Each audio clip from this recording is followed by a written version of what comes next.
Welcome to the Pindown, your Detroit Pistons podcast. I'm your host, Wes Davenport from Motor City Hoops and Detroit Bad Boys. And I'm Blake Silverman, writer for Detroit Bad Boys, covering everything from the Pistons to the NBA Draft and the Motor City Cruise. And guys, look, we got an awesome guest today, all right? So we're not going to keep him waiting around. We got Jack Kelly here, host of Pistons Intellect on YouTube, which if you're not already tuned into that, you should be. Go check it out. He's also the social media man for the NBL and proud to say friend of the show. Jack, welcome back to the Pindown, man. What's going on, team? I'm so excited to be back.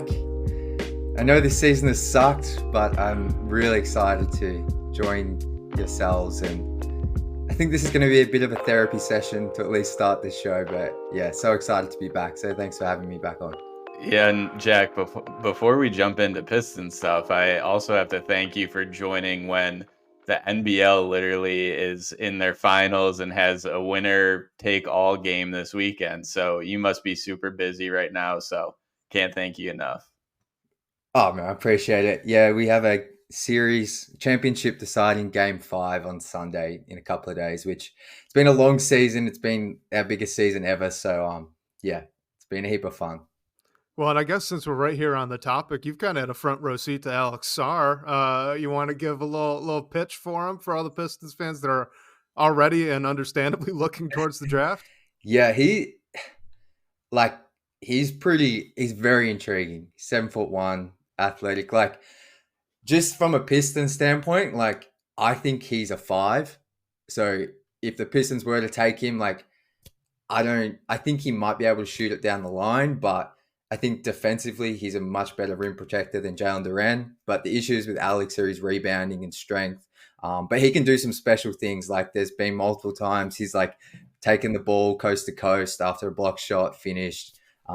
His jumper's like improving. But yeah, he's pretty exciting. If the Pistons take him number 1, number 2 overall, I would be excited for sure. All right. Well, let's talk about those Pistons real quick, because I believe the last time we had you on was actually the first week of the Pistons season, when there were obviously a lot of hopes, a lot that were then dashed over the following months. So, why don't we just open up the floor here, Jack? What have you been thinking about? What have you kind of taken away from this season, how it's gone, and where things might be going?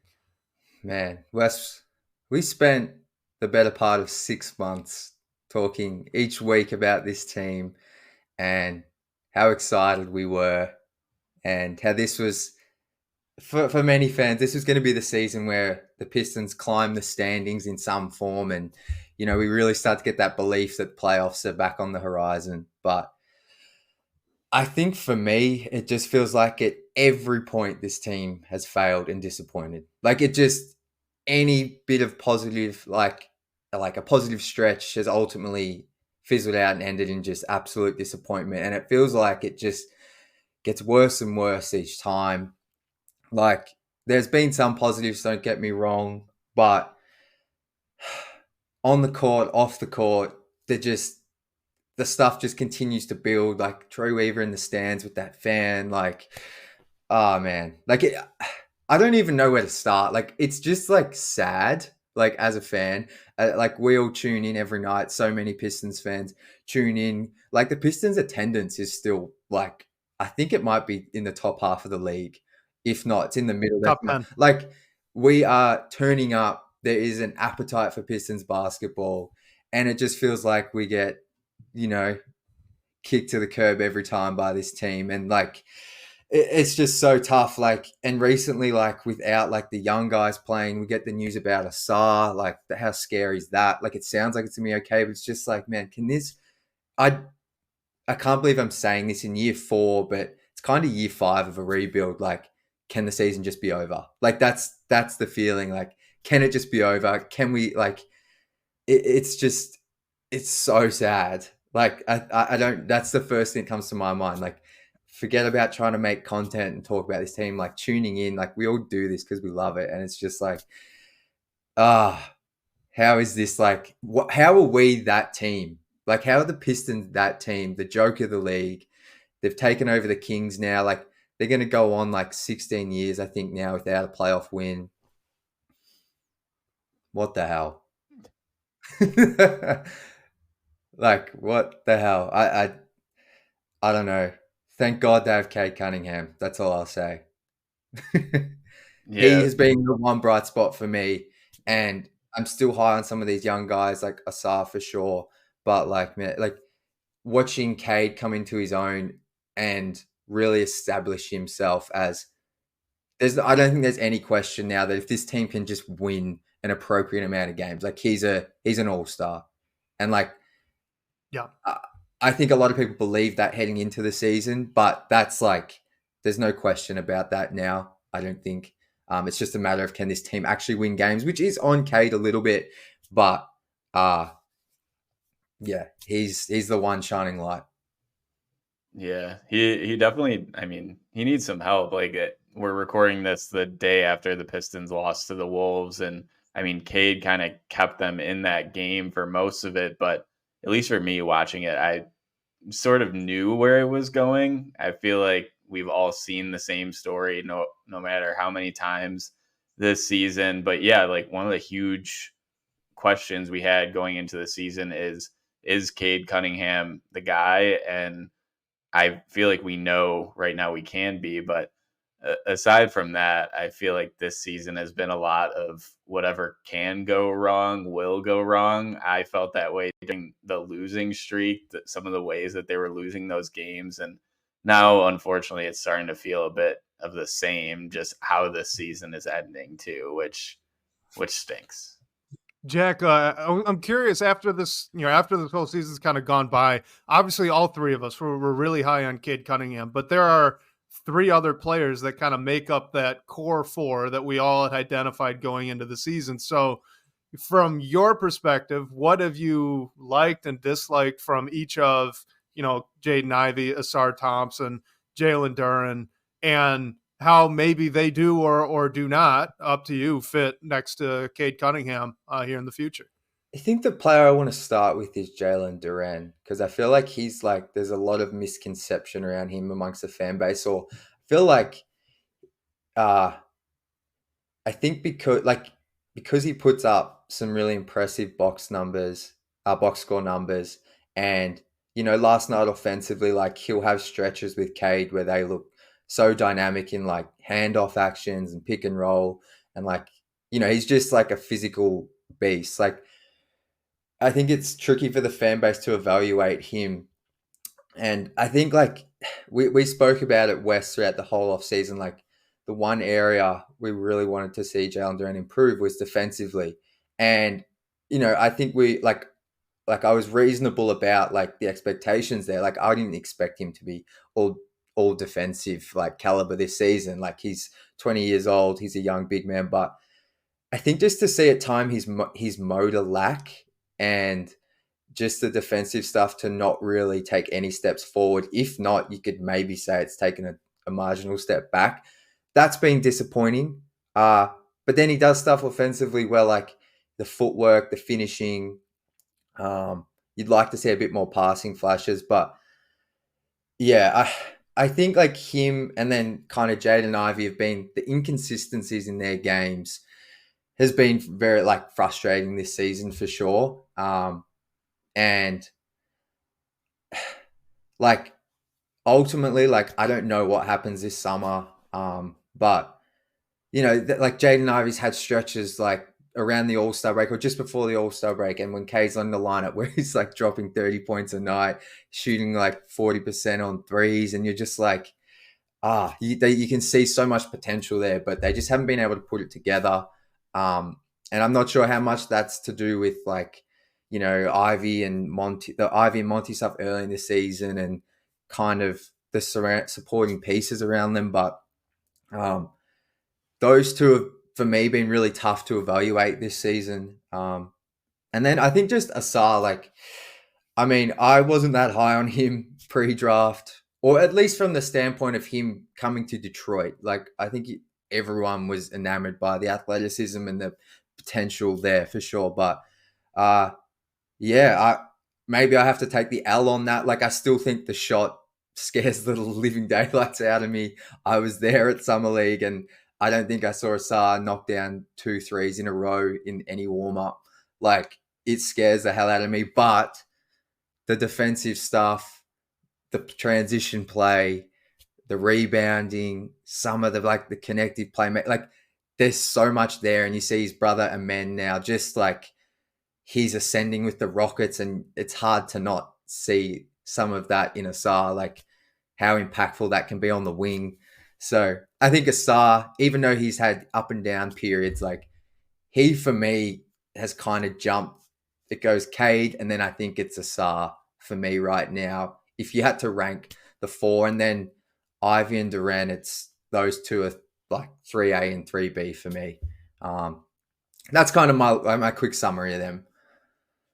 I think what you brought up with Duren is super interesting. Like, he's not going to be an all defensive guy. Like, no one was expecting him to do that. And there are players in the NBA that you're okay with that. Like, you're okay with them lacking on defense because of what they bring on the other end of the floor.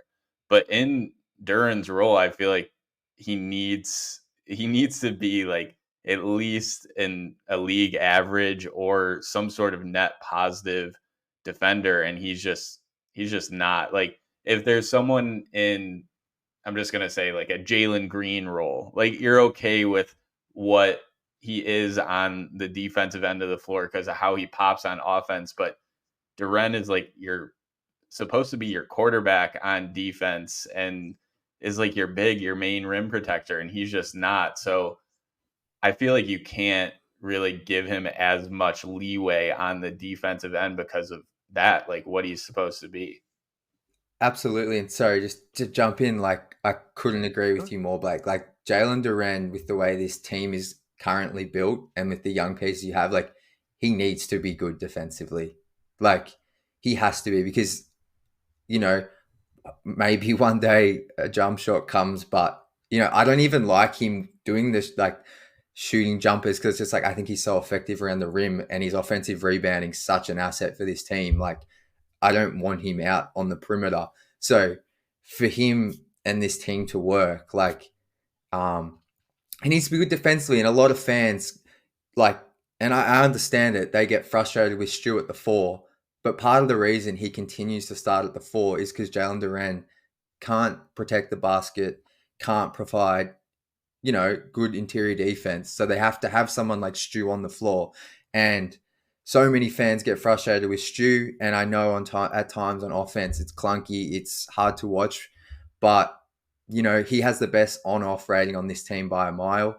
And that's no coincidence. Like that he has to play alongside Jalen Duren right now, which is, it is a bit of a problem. So JD for sure needs to pick up on the defensive end. And the reason why I've compared him to Andre Drummond at times is because I feel like we saw this with Andre, where after like his first and second season, it became about trying to make Andre an offensive focal point, and it took away from his defense, and he became so focused on it. For Andre, it was like the post hook, which drove Pistons fans crazy.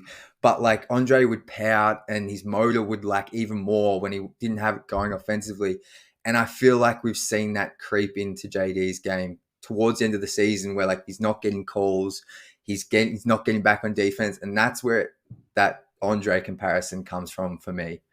Yeah, well, just to add a little bit of stats to this, obviously these aren't perfect, right? This is just pure counting stats. But Jalen Duren, both seasons now, his rookie year and now this year, has averaged less than 2 stocks per game. That's steals and blocks combined. And he has 4 stocks, right? So steals and blocks combined, 4 in the past 5 games. So he's even still being on that pace. So not great, right? And I'm with you guys. That's definitely something he's got to improve. I wanted to go back to something you brought up earlier, Jack. You kind of quickly touched on the Jaden Ivey, Monty Williams thing that was going on for, maybe the first quarter, first third of the season. And it feels like, so much has happened since then that it's pretty far in the rear view mirror. But I'm curious what your thoughts were at the time when all of that was going down. And then, now maybe in hindsight, if that combined with how Ivy's kind of struggled and sputtered here down the stretch has maybe changed how you view his fit on this team in general. So at the time, I was super frustrated because it wasn't as much about Ivy coming off the bench that frustrated me, but it was more about you were starting Killian Hayes ahead of him, who, if you were starting a veteran who could stretch the floor and provide space for Cade, I can live with that. I wouldn't agree with it, but I can live with that. But you were starting a guy who's we've spoken about Killian Hayes, like he's the worst shooter in the league, like just across the past few years. So that in itself was my biggest gripe with that, was like, you are not only are you kind of messing with Jaden's confidence and development a little bit, but you are also putting a player ahead of him who, we spoke about in the preseason, we didn't think was going to be in the rotation. So Monty clearly had something that he thought there was a player in Killian and he wanted to try and make it work, and failed miserably, and Killian is now out of the league. That was my biggest issue with that. Now, looking at Jaden's season, now that we're 70 odd games in, I think it's been underwhelming for sure. I was very high on Jaden coming into the season. He actually kind of started the season quite well in terms of like his finishing at the rim improved dramatically. And the jumper took a while to come around, and then he got on that hot stretch kind of in mid-Jan to mid-Feb. But ultimately, the jumper has really, it feels like, regressed this season. I'm not sure the percentage off the top of my head, but I know the 3-point percentage has to be down from last season. And as a rookie, one of the things he really improved upon was that kind of pull-up jumper and stuff out of the pick and roll, and that feels like that's just not a part of his game anymore, or he doesn't hit those shots at all anymore. So definitely, yeah, it's been a disappointing end to the season for sure for Jaden. And I don't think the lack of jumper and kind of his recent play has much to do with the Monty thing from the start of the season. But I think what's frustrating ultimately with the pairing of him and Cade is we still don't really know. Like, I think I saw Laz Jackson put out a poll this morning, like, do you think we know enough around that backcourt heading into the offseason? I still don't think you know. Like, I think Ivy's looked better without Cade on the floor. But then at times it's like, I guess that's what's so frustrating maybe about that Ivy coming off the bench thing to start the season, is we missed out there of like, 25% of the season of seeing those two play a heap of minutes together. Now, maybe we get to 20 games into next season if Jaden and Cade on the roster, and we just find out that it was never going to work. But I still feel like you can't say it's hard for me at least to say like, no, that doesn't work. Trade Jaden this summer. Like, it's just not going to work. But who knows? It feels like Monty, honestly, I don't think Jaden Ivey is a Monty Williams type of player. I think Monty's had a lot of his success with Chris Paul, and Cade fits the mold of a Chris Paul type of guard, at least as a playmaker. And it feels like that's the direction Monty wants to go, which is, that's fine. But I think that's the thing. I just still don't know what we have with that backcourt. Yeah, and just to add some numbers too regarding Ivy's shot. Year one, his shooting splits were 42, 34, 75. That 34% three-point percentage was on 4.7 attempts per game. This year, he's at 43, 33, 76 on 4.6 three-point attempts per game. So it's all like essentially the same. Like, he hasn't made a leap, and that's kind of concerning considering that super hot stretch he went on. Like, that's not filtering that out or anything like that. So yeah, he hasn't really taken a leap. He hasn't really regressed either, but I would say that's more concerning because he's not being asked to do as much this season when he's playing next to Cade, who's the primary initiator. You want to run things through him. So yeah, I don't know. I feel like he needed to take a leap in that sense, specifically with shooting. And like you said, Jack, we don't know really at this point if this backcourt pairing is going to work together. I think what we know is the full group, like the idea doesn't work together. Like maybe Cade and Ivy does work, but their surrounding cast has to change. Like something needs to change. I feel like we don't know what it is. I think the only thing I can say for sure is we need more shooting in this starting lineup at least. Yeah, for sure.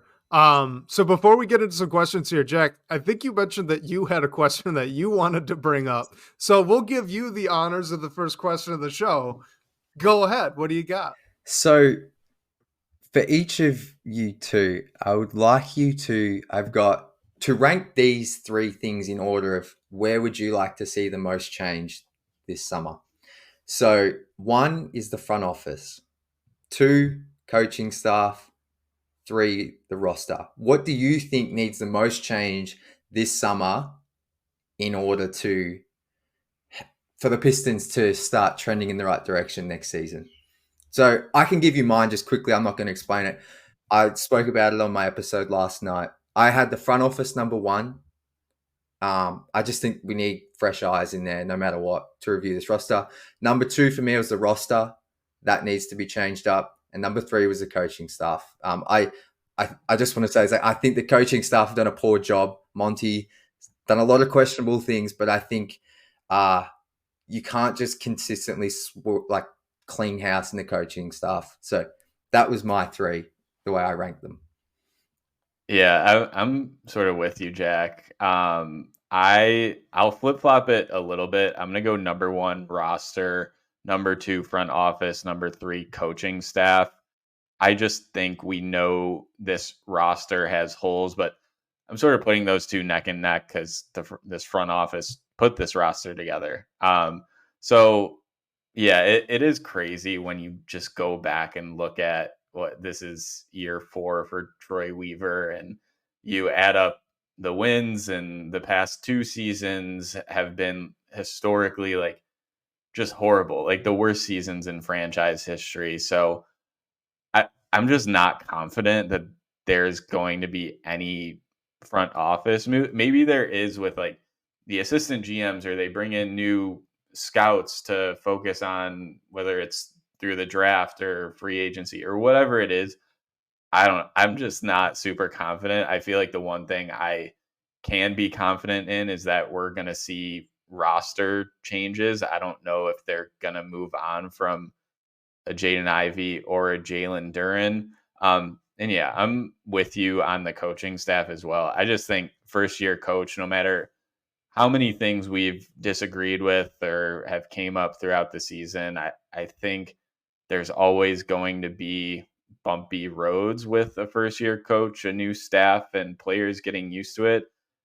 Should they be this bumpy? Definitely not. But in terms of what needs to change immediately, I think it's the roster and the front office for sure, kind of hand in hand.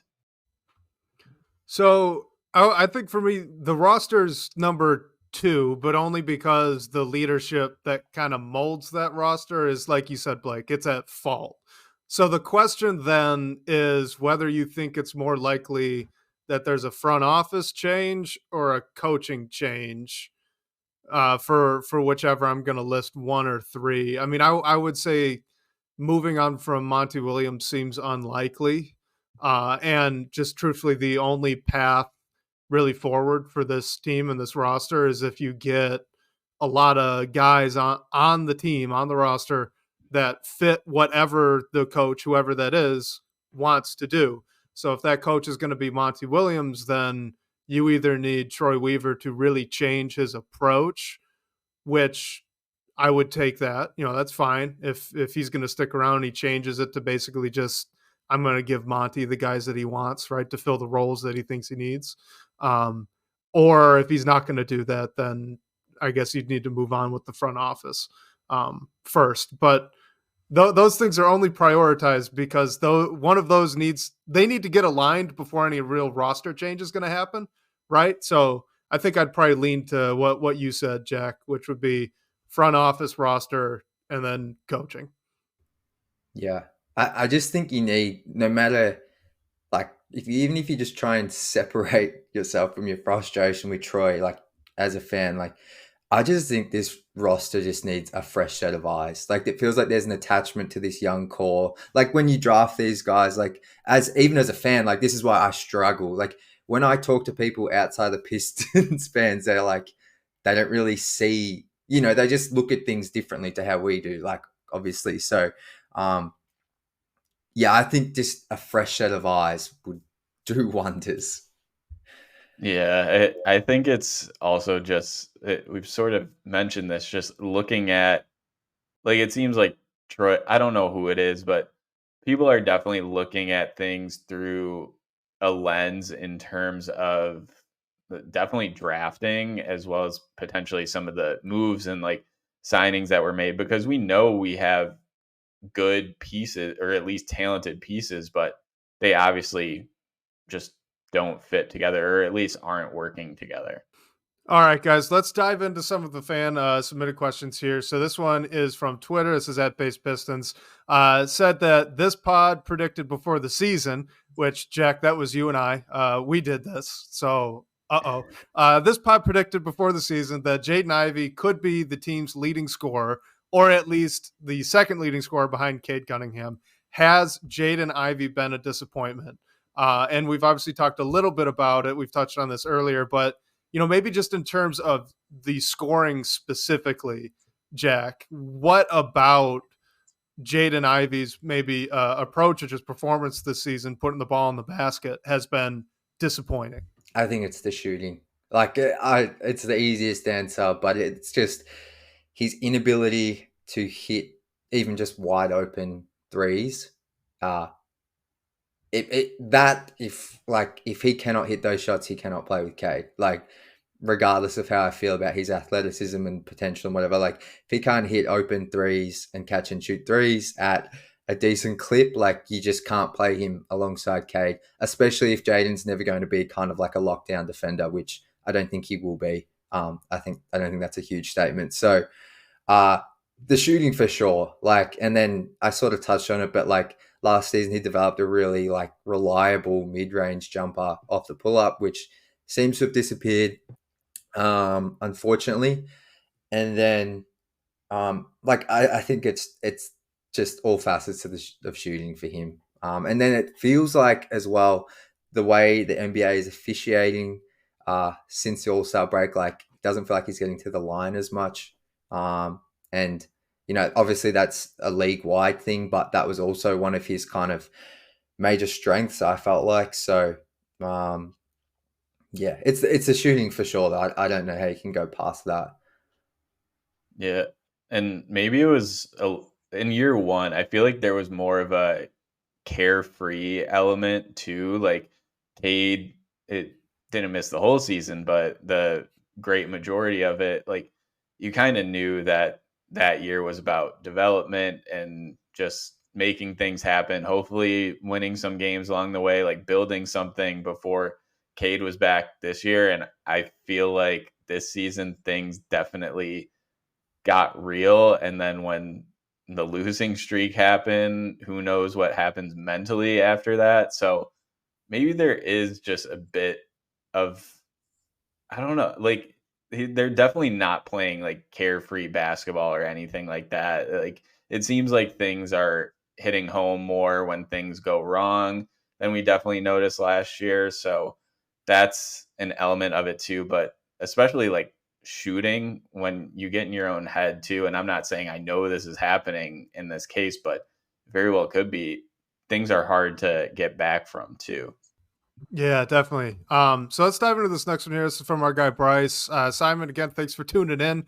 Man, appreciate you. And everyone, if you're not listening to the Pistons Pulse, please do. I produced that one. Great show. We have a lot of fun. So he says, what would be the one improvement that would make the biggest impact in the young core four? So those being Cade, Ivy, Asar, and Duren working out. And he says that you can't do a trade. So they have to improve in something, or you have to like augment the roster around them. So what would be the one thing that you do? How realistic, Jack, does it have to be? For me, it would be Asar learning to shoot. Like he might even be, if Asar could shoot from three and all of a sudden just had like a decent league average jumper, like I feel like he could potentially be better than Cade one day. Like I know that's crazy, but like, yeah. But if I want to be a little bit realistic. Like, for me, maybe it's Jalen Duren's defense. Like, imagine if he got to league average or above league average next season, you would still have some fit issues with him and Asar. But I feel like you could really lean into the Pistons being more of a defensive-minded team. Or maybe Ivy shooting. I'm just going to say Duren, if he could become above league average defensively, that would be huge. Yeah, Jack, my head was in the same spot as yours. I was like, I mean, it's not realistic, but Asar and even Duren like developing a shot. Like we saw it, you saw it up close. Like Jalen Duren working on that like mid range, even 3-pointer in summer league. Like if that magically became a part of his game, I think it could unlock so many things for this team. Just that's never going to be Jalen Duren. I think they need a floor spacing 5. But yeah, if we're wishing for things, that would be one too. God, I really think it's just Jalen Duren's defense. Like I almost don't care too much about the spacing problems. Like they've been huge, they've been massive, but this team has so many poor perimeter defenders that everything is getting funneled down to Jalen Duren, and he is just invisible as a rim protector. He's not there. Even against the other night against the Timberwolves, there were at least 2 times where he was noticeably late to me. And like, for you guys, for the listeners, I am not very good at watching help side rotation defenders and analyzing that, especially live. So for me to have caught how bad and how late it was is actually pretty incredible. It was incredibly late how bad that rotation, those 2 rotations were for Jalen Duren. So like, if he could just be a good rim protector, the offense still has major problems, but now you're stopping the other team from scoring at the rim at the rate that they do. That would be absolutely game-changing, wouldn't it? Definitely. Absolutely. Yeah, and we like another issue with him on defense is we've seen him overcommit, like jump a little bit earlier than he should.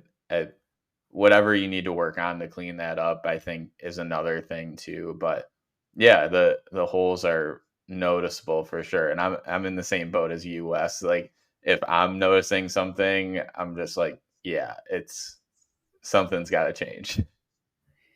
It's so strange. Like his timing, it just feels like he's constantly late. And like maybe, maybe learning defense at the 5 in the NBA, that might be one of the toughest things to learn as a young big man. So I think the hope we have is that it comes around, but at the same time, sometimes I hate that I might be saying like I'm so negative on Jalen Duren, but like I think sometimes it's a real cop out to just say, oh, he's 20 years old. Because it's like, okay, like, well, how old's Jaden Ivey? Like 22, maybe just Cade's like, I don't know. Maybe it just takes longer, but sometimes it's just like I really have struggled to see like many games this season where you felt him defensively, his presence.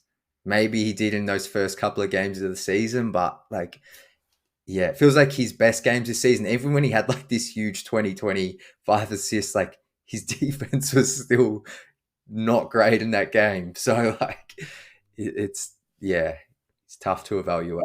And I'll just say quickly before we get on to the next question here that Blake, you and I have talked about it earlier this season, but Jack, you mentioned how frequently he's late, right?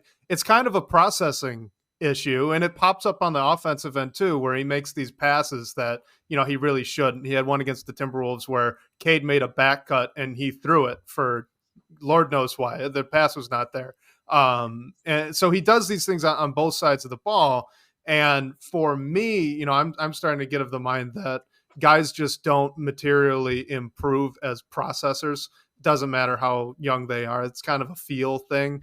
And, on the opposite end of this, most of us don't look in the draft, see a guard who really struggles to process the game and say, give that kid 5 years, he's going to be a great playmaker one day. So I'm kind of now taking the same stance on defense. I hate to say it's never going to happen, but I'm doubtful of it, and I don't love that. But let's go to this next one here from Coffee in the DBB comments. He says, how do you explain that the Pistons won more games basically without Cade and with, he says, a worse roster last year than with more Cade and potentially a better roster this year? So basically, why were they better last year than this year? That's a really good question. I think one of the things that's working against the Pistons here is just the Pistons and the Wizards, like ultimately just how much talent is in the league. Like I know this is a bit of a cop out, but I feel like the league as a whole has gotten so much better that if you're one of those bottom 3 to 5 teams, there is no easy nuts. Like you're like, and the Pistons, like this season, yeah, it's a good question for sure. Like, I don't know why. I think it's a combination of coaching, poor roster, timing of injuries. Like, as disappointing as this final stretch has been, like, it has been so disappointing. But the Pistons do have a ton of players out at the moment. Obviously, they got Cade and Duren back, but, like, they have been fielding, like, a Motor City Cruise lineup. Like, and they had, obviously, injuries last season, but I think the amount of, like, how many players? I think they've played 30 players this season. Like, there has been so much turnover, rarely any chance to build any chemistry. I'm not sure how many players they played last season, but I feel like maybe there's a little bit more consistency with the starting group at least once Kate, because Kate only played, 12 games. So, like, you knew he was gone. So, Jaden Ivey got the whole season to play point guard, well, alongside Killian. Bojan played a fair portion of the season. Duran played a fair portion of the season. Like, maybe there's just a little bit more, like, stability with the lineup, as silly as that sounds. But, yeah, it's a great question from Koff. Yeah, I also think, I mean, we don't want to use the injury excuse either, but the guy's missing time to start this season, and specifically Bojan, like he was the Pistons' leading scorer last year, like averaged more than 20 points a game. And he, like, I don't think Bojan was the answer to this, the Pistons being better last year compared to this year by any means, but he seemed to be that guy who could just go and get a bucket when you need one. And other than Cade, like you don't really have that this year. And when another team is out on a run or you're in an offensive lull, like that could get prolonged really easily if you don't have someone like that. I mean, you brought in Fontecchio, who's out now, Quentin Grimes, who we haven't seen much of. Like maybe those guys could be dudes who can come in and make shots when the other team's on a run. But I feel like you don't have much of that, and you're still throwing a roster out there that doesn't have many guys who can shoot. First year coach. And again, it's just everything that could go wrong, like has went wrong. Like there might not be a specific answer to this, just the basketball gods working against them. All right, so this is interesting. We got a pretty good follow-up question here. This is from @JohnPeteSchwartz on Twitter, but focusing in specifically on Cade, noting again that the team's win percentage is technically better when Cade is out than when he's played with the team. And he wants to know, is it possible that this vision of Cade being this primary initiator is maybe just flawed and that's not what he's going to be? What do you think, Jack? So I think Cade, I think we've kind of figured out this season, like, I don't think you want him in that Luka Doncic role, heliocentric role. I think you want him like primary initiator for sure. I think he can do that. But I think he's just still a bit too turnover prone. I know they've gone down since, like, I think to start the season, it was really rough in the first 2 months. But because I was actually going to look up the numbers of like Cade, how Ivy's played with Cade out of the team and how Cade's played with Ivy out of the team. But like, I just think this season, even if like, I don't think the team's like winning percentage is significantly better without Cade. Like, I think maybe, yeah.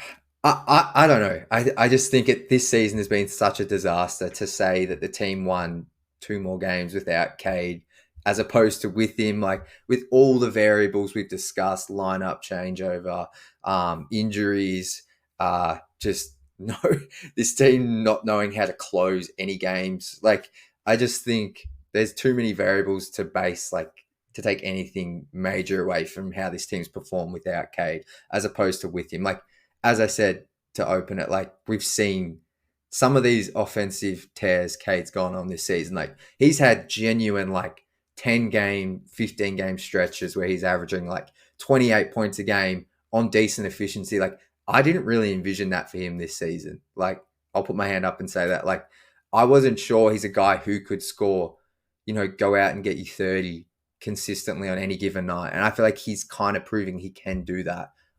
Sure, it's got to lead to winning basketball. But yeah, I just think he's the guy. So that's where I'll end that one. I totally agree with you for what it's worth. I think you just need, like, the roster needs to be complementary around him, and it's not that at all right now. I just don't think there's, like, K's not the issue. I get why people can say that he's the guy and the team is like losing this many games. So, like, I understand the question, but the team was the worst team in the league last year. They're going to be the worst team in the league this year, unless they get into a chase with the Wizards.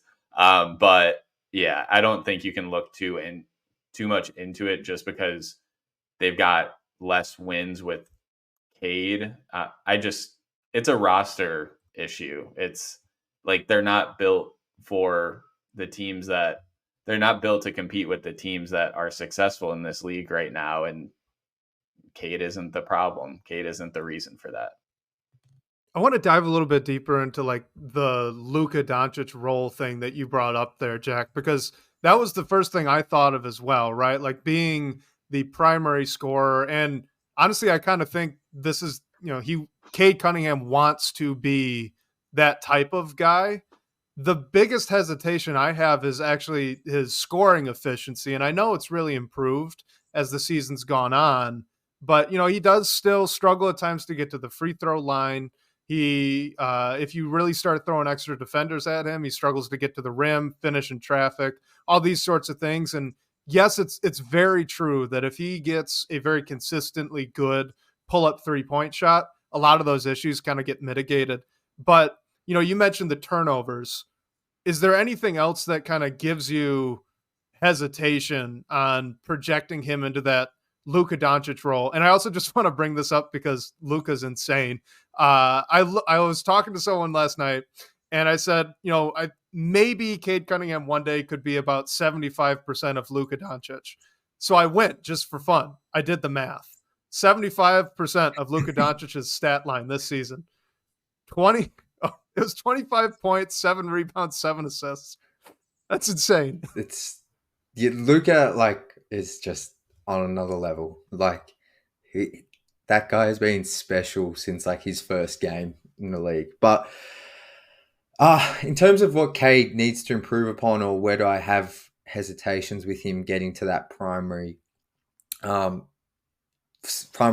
on like a genuine playoff team, like, I think he kind of nailed it, Wes. Like, I don't think he's ever going to be a high free throw sort of guy.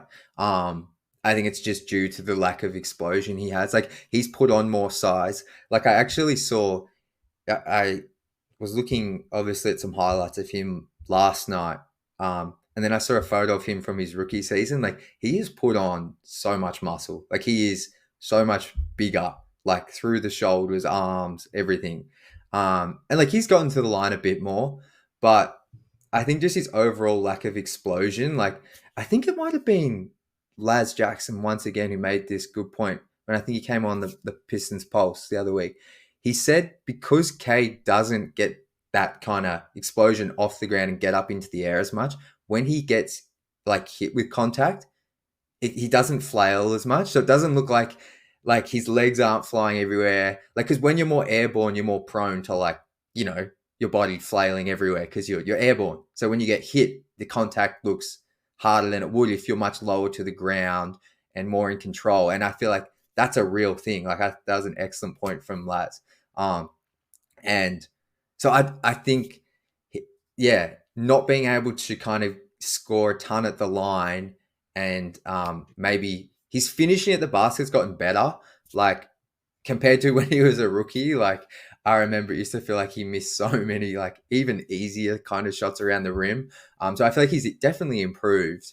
But yeah, those are probably my hesitations, because I feel like when you watch Luka, like he doesn't have the explosion, but he's finishing, like his ability to use like kind of post up smaller guys and just kind of pivot, use fakes, use the glass. Like he's got that step back three and the passing and everything, but like his ability to finish in the floater area and around the paint is incredible. And that's where I think Cade lacks.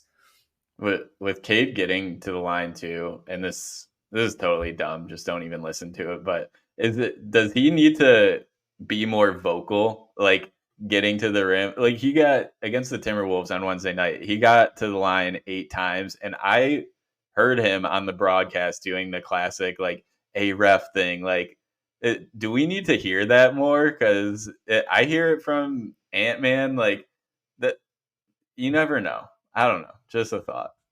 I think look, I think that's a thing, Blake, for sure. And I do think once the Pistons actually win some games, like I also believe in that theory of like star calls. Like Cade's not a star at the moment. Like we know he can be really good, but the NBA world media, like no one talks about Cade. Like he doesn't get any shine, any attention. So like I feel like once the Pistons are actually kind of relevant, he will get those kind of favorable calls once he's an all-star, but I still don't see it being a huge part of his game. Yeah. All right. So this next one here, this is from Big Cheese. It says, what % chance would you give Asar Thompson being a starter next season? Jack, what do you think? Okay, so obviously the tough thing is here, we don't know what the roster will be like, but I think I'll just say 80%. Yeah, I was gonna say like 75, so I'm pretty close to you. We don't know who they're gonna bring in the summer through the draft, what it's gonna be like. I mean, I think when they acquired Fontecchio at the deadline, I assumed that he might be plugged into the starting lineup, but we've seen that when they're both available, like Asar's the guy, and I think that's the right decision because his ceiling is much higher and everything he brings defensively. You want the shot to get better, of course. It depends like who is going to be in the starting lineup, because if Asar is out there, he's already a guy who's not going to shoot the ball at a high rate. So yeah, I'm with you. I think it's more likely than not he's in the starting lineup, but hopefully we can surround him with some shooters. Guys, I'm shocked. I was sitting here, I'm reading this question as I'm reading it out. I'm sitting and I'm going, oh, like 95.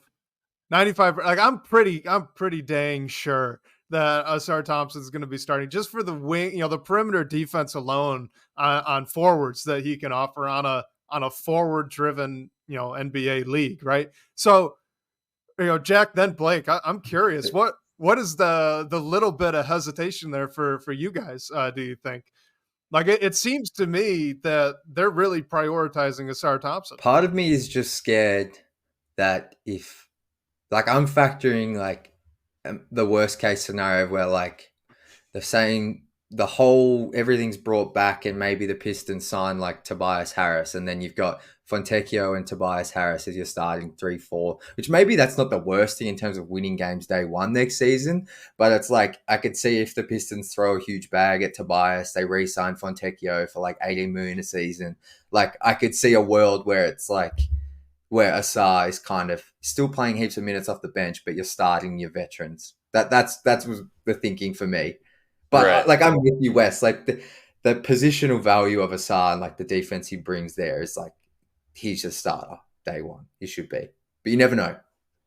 Right. For me, it's like the unknown of the roster. And if it looks somewhat the same, we don't part with any of the young players, and you have Jaden Ivey in your starting lineup. Duren's still a starter. Like, I feel like something has to give. It's probably not with Asar. You're right, Wes, but yeah, I just think there's a world where he maybe starts off the bench. Like, I think he's definitely a long-term piece, but just because of the unknown of what this team is going to look like, maybe it looks somewhat the same with some additions. I hope that's not the case, but it's just the fact that Asar, his archetype, like if he shot 35% from three, how much money would that guy make in this league? Like, it, type of dudes like that get paid. So he's definitely a piece for the future, but I just lean back at the shooting, which puts a sliver of doubt in my mind. Okay, we're gonna move on, but I'm gonna let off this one little hot take, and then we're gonna ignore it. I think there are exactly two guarantees to not only be on the roster next season, but also starting, and that's Cade Cunningham and Asar Thompson. Everything else is up in the air for me. But we got a fun question. I'm gonna narrow it to take out this most recent draft, just for the sake of time. This is from Bryce again. He says this one might be tough to do live. We're gonna do it. Seeing how things have looked now, who would you select that was taken after them in the spots that Jaden Ivey and Jalen Duren were selected? Just for that draft, we'll ignore this past year for just the sake of time. I do have an answer, so if you guys want, just give me a nod here, and I'll give mine first while you all look it up. Okay, so for me, Jaden Ivey, I think, is a really easy one because Jalen Williams goes at 12. And that would be just a really, really perfect fit here with this roster next to Cade. Can shoot, can score, wing defender. I think that one's pretty self-explanatory. But Duren, he went 13. And honestly, I'm torn between Ochai Agbaji, who I do still like. He hasn't really popped off much, but I like the potential he's got there. And Walker Kessler, who went about 10 picks later, because just the simple fact that we've been talking multiple times this show that if Jalen Duren could just block some shots, just be a rim protector, right? Everything opens up, at least defensively for this team. Well, Walker Kessler can block some shots, and he blocked some shots day one. He's still blocking shots right now. So those would be my two. I would have the haul of J-Dub and Walker Kessler probably. Yeah, I'll go Walker Kessler over Agbaji just to make it interesting. But anyone else, whenever you're prepped, you guys go ahead. Go. Yeah, I think West, it's hard to disagree. You can't go past J-Dub. Like, that's like I somehow, like, when you were reading the question out, I forgot about him being in this draft. So I was thinking the player immediately taken after. Like, he might go number one. Yeah, like he's a top. He's in that conversation. Three, like, yeah. So I can't even dispute that for Ivy. I think though, like, looking at the Jalen Duren one, like Walker Kessler was the first name that I saw. No one else has really jumped out too much, though, to be honest. Like, maybe Duren was still the pick there. Like, to be honest. Like, even though for the flaws he has and we've discussed, like, at pick 13, like, that still seems like really good value. The only other name I would throw in there is maybe Tari Eason. But I'm still not sure, like he's had some really awesome moments for the Rockets. He's like a rebounder, hustle guy, like crazy athlete. But considering like the things I've said about Jalen Duren in this episode, like I still think maybe that was the right pick at 13. Yeah, I'm with you both. I mean, J-Dub is the slam dunk one for this one. I mean, I think maybe what about Shaedon Sharpe for Ivy? Like, he's missed a lot of time this year, but he's shown some flashes, and with his shooting, he's shown that he can be a great and really exciting player. And I think that was one that when the Ivy pick was going, like it was kind of like, should the Pistons do it? But you didn't really know much from him because he didn't play at Kentucky. I agree that Duren is probably still picked, but I'm just going to throw out a few names for the sake of doing it. The one that jumped out to me immediately was Peyton Watson. I mean, I think he fell into a perfect role in Denver. It would probably be different if he was in Detroit and asked to do much more, but with his frame, like that wingy, like rim protector, not a great shooter, but maybe he improves. I think that's one.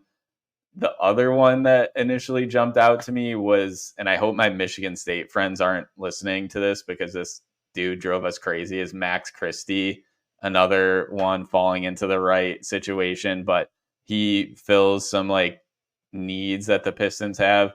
The only other one to me that you could say on top of the names we've already brought up is Nikola Jovic in Miami, who's having a good year and shooting the ball well also.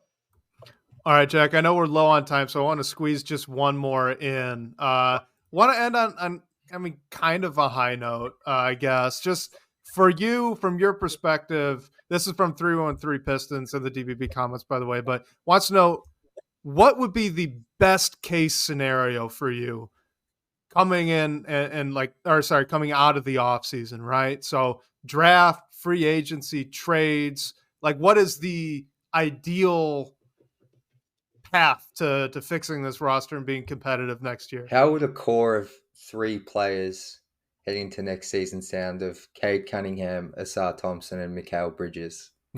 like, I don't know if that's even possible. I've been wanting to do some research, try and figure out how the Pistons could get a guy like that. You reunite him with Monty. I don't know what you have to give up to get him, I assume. Like, Ivy and Duren plus can the stuff. Pistons, You do so it? with this protected pick that they owe the Knicks, can the Pistons still trade this season's draft pick? They just can't trade futures. Is that correct? After the pick's been made, yeah, they can trade this year. So they would have to select, say the Pistons get pick 3, select that player, and then they could trade. Like, I feel like you're going to have to give up a lot to get Mikal Bridges, but with where the Nets are, I could see them going, all right, this is a way to reset. We get, in my mind, I think it would have to be whoever the Pistons draft this season, because they would draft on behalf of the Nets, I would assume. And then you give up, definitely one of Duren or Ivy, if not. Maybe it's got to be both. Maybe that's too much. But, like, for me, like, you have to go get a guy who can, like, Mikal Bridges, I feel like would be perfect for this team. I know if he becomes available, like, there's going to be offers. Like, all those teams with future picks, they can throw a ton at the Nets, and that would be appealing to the Nets because they have no picks. But if they could somehow get a genuine scorer who can defend, who's actually played in big, meaningful games, has been in a winning culture, like, because this team has no culture. There's no, like, I know Monty was meant to be that guy, but I kind of think there's only so much a coach can do. Like, this team is like, whether we want to admit it or not, like, these young guys are like, they have been in such a poor environment in terms of like so many losses. Like, they cannot close games. They just don't know how to win games, obviously. So I think, like, best case scenario for me would be like, if you get a guy like Mikal Bridges, like, and I'm like, I know a lot's been spoken about this draft in terms of how poor it is in terms of star talent. I feel like there's always a guy in the draft, but for me, like, I'm so open to moving anyone not named Cade and pretty much Asar if you can bring back a genuine starting 5 next season that's like you can actually see winning games. Because I think last off season, this team, and I actually thought I was okay with the plan, like, but it was largely that the core 4, they're gonna all improve together, and we just support them with some old shooters, and this team will progress. Well, the young guys we've seen, you're not going to win games if you just bring back those 4 next season. So go get a guy like Mikal Bridges, or go find someone who's won games, fringe all-star type talent. That's the best case for me. And you pair him with Cade. All right. Jack, thank you so much for jumping on. This was great. Had a lot of fun. Why don't you just make sure everyone knows where they can find all your stuff, because we know you're busy as heck. So lay it all out. Where can the people find you, man? No, thanks so much, first of all, for having me back on, guys. I wanted to jump on more frequently throughout the season, but honestly, this NBL stuff, it's been crazy. But hopefully I can jump back on more during the off season once it all quietens down. But yeah, you can find me on Twitter at Jack_Kelly_3on3. And then I have Pistons Intellect on YouTube, as well as on Instagram. You can find us there as well. But yeah, that's pretty much it. Thank you so much, Jack, especially for joining us in the midst of the NBL finals. I'm excited for that one. I'm going to try to tune in or rewatch it when I can. And special thank you to Sean Corp, our managing editor over at Detroit Bad Boys, for supporting the show. And shout out to you guys for the great questions and talking points tonight. We'll catch you next week, whether on your commute or live with us here on YouTube or Twitter. We can't wait to talk more Detroit basketball with you all.